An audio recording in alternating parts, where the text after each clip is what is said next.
why get a virus when you can get a six-pack? And guess what's on sale right now? Yeah.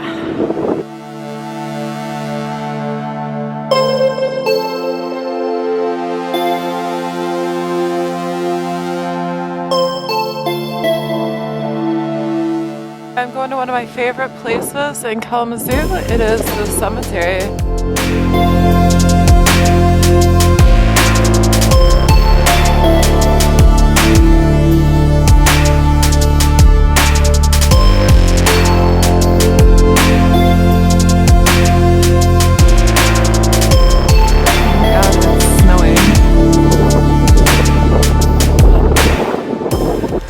So almost every day I've been coming to City Center Market in Delhi. It's kind of like one of the highlights of my day.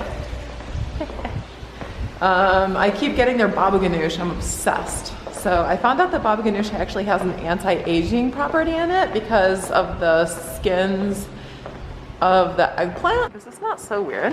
Look at this.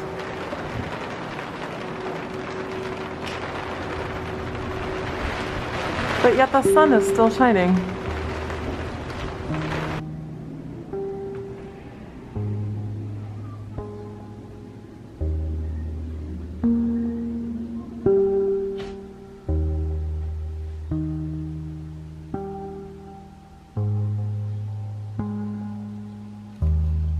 Good morning. It's 8 o'clock. Sun's shining. Can't get my... Do I look like a mountain? These salutations really invigorate my blood and wake me up. There's something about them.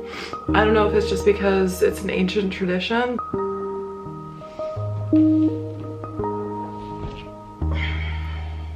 Here's one of my favorite poses. I don't know why, but I kind of like the weird ones that are a little bit of a challenge. This is called the half lotus bind.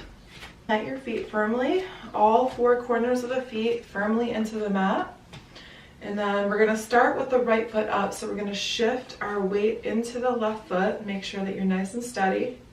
We're gonna bring the right leg up, right there to the crook of your crotch, basically. So here we are in half lotus. And then you're gonna take your right hand, you're gonna scoop it around, okay? Make sure your leg is far enough up, scoop it around, grab that foot from the left side, from the back.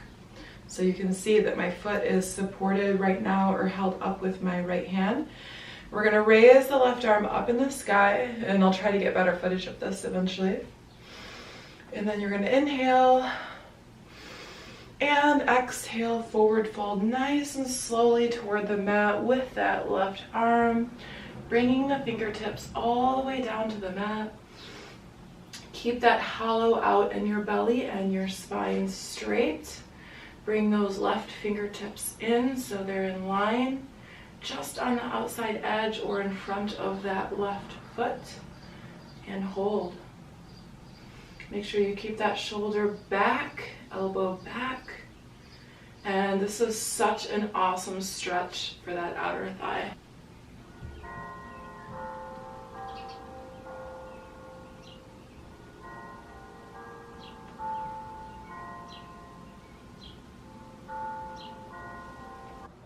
All right guys, the church bells don't lie.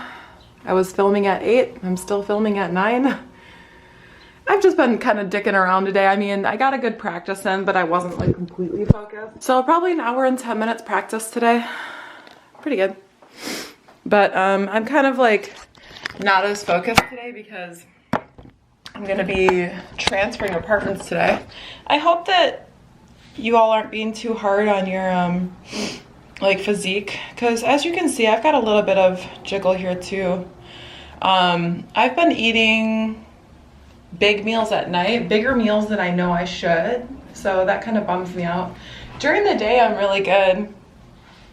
As you can see, there's not like a ton of fluff, but I'm definitely about 5, I would say actually 6 pounds heavier than I usually am, so I'm definitely carrying a little bit of extra weight.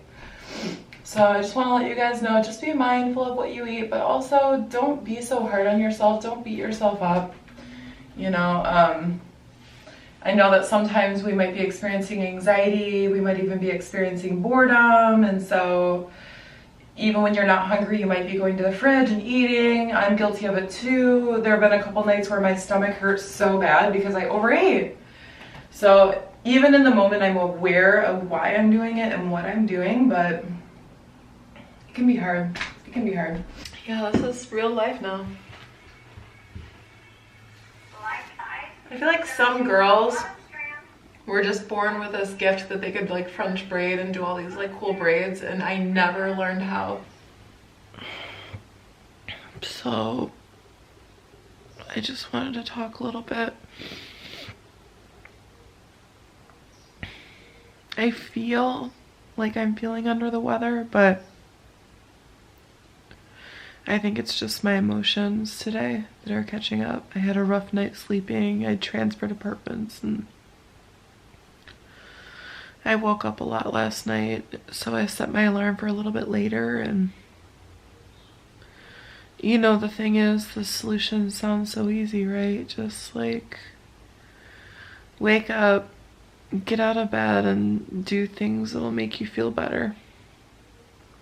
It's easy, right?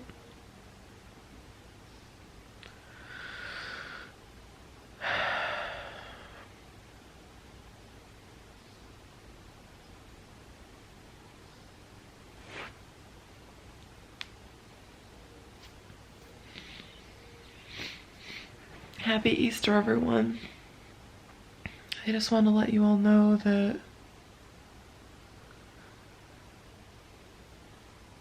everyone has hard moments, everyone has hard times, and everyone's grieving and going through their own experience with this whole thing. And I just want you to forgive yourself no matter where you're at, no matter how you're feeling.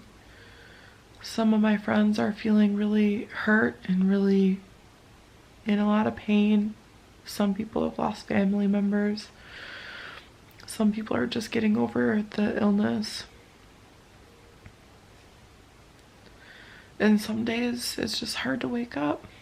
Some days it's hard to get out of bed and do all the things, put on the pants and roll out the yoga mat and do things that you know are going to make you feel good. Like eat healthy.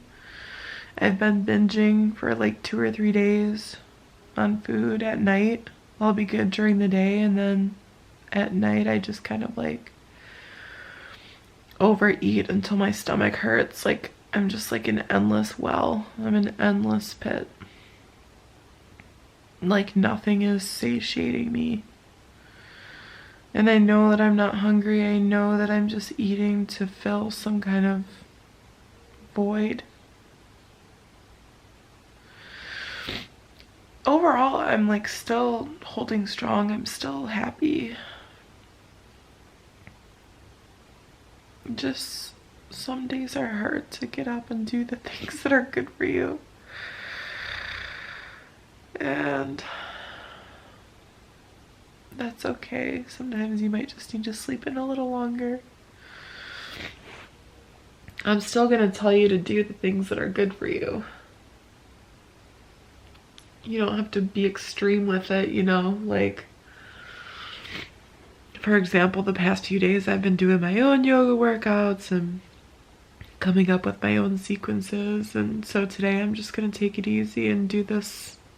I found this woman who does these workouts by the Ganges River, and she's really just healing. I was just watching her video yesterday. It was live streaming, and so I'm just gonna let her take care of me today and just follow her lead. So, you know, you can always make little changes and still do the things that are healthy for you, but where you don't necessarily have to feel like you're in control or doing all the work.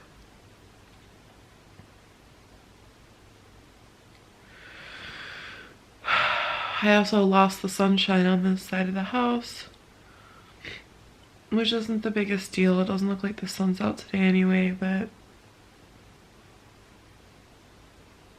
yeah, I'll only be in this house for 5 days and then transfer to my sisters. I think another thing is like, yeah, I'm finally, after Oh God, I've only been in self-quarantine for about 10 days, but I was in lockdown quarantine in India for 9 days, but I at least had my American friends to talk with. But yeah, coming to find out that like I'm looking back at society even as it was a month ago, and I felt safe with this lifestyle. I felt protected. I felt like for a while my anxiety was going down. I didn't have any obligations. Like all you have to do is meditate and do yoga and pray and make artwork. So I'm gonna force myself to get up, but first, coffee. Go to your sink and you're gonna turn on your water. The coldest it can get. Ice cold.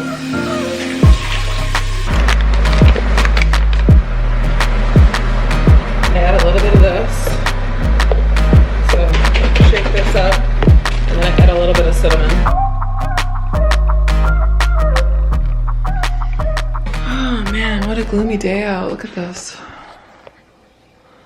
Hopefully some of these clouds roll away. So basically the highlight of my day is I'm going to be Zooming with the moms. It's a group of friends that I've had since college. So my only really big plan for the day is I'm going to get my yoga done, and then I'm going to finish a painting. I thought I was going to finish it yesterday, but I wasn't completely happy with how it turned out. I have a messy bed. You have a messy head.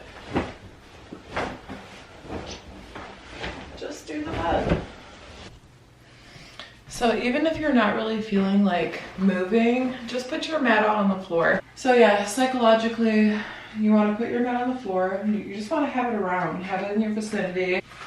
Your mat is not there to punish you. It's there to heal you. Step 3 or 4, I'm not sure what step I'm on, but get out of pajamas. I mean it. Take off your pajama pants, take off whatever you're wearing, take off your Christmas onesie, and just start swinging your body limbs, you know, like. All right, did you see how the camera just like lit up when I drank that coffee? That was so weird. I'm feeling better already. This movement's gonna start healing me. So I just want to let you guys know that yoga is not working out. Yoga, I mean, it depends on what kind you're doing. Yoga is intended to unify, to bring you closer to awareness. The third part of the Eightfold Path is asanas, so that's where the body movement comes in. So think about that. Body movement is actually only third on the Eightfold Path, so that's just a small part of it, you know? Or not a small, it's a big part of it. I'm just saying it's on that path towards samadhi.